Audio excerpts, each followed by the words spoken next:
یعنی تنها قومی هستیم تو کل دنیا در زمستونها روی بخاریای خونمون شورت و جوراب خوش میکنیم. نیم ساعت بعد میریم از فریزر نون در میاریم میذاریم همونجا جایشو گرم بشه نرم بشه، نون میخوریم با طعم شورت و جوراب که نداریم در کل بی‌نظیر.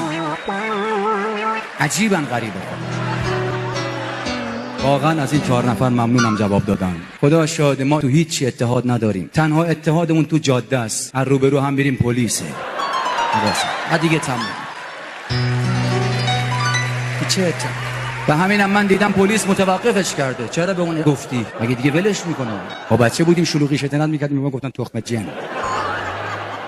بچهای امروزی از دیوار راست میرن بالا، به مادرشون میگه چرا همچین میکنه؟ میگه بیش فعالی داره بچه. واژه ها عوض شد. میخندی و مسخره میکنی. و بزرگی میگه هیچ وقت در زندگی کسی رو مسخره نکنید، شاید اون از شما مسخره تر باشه.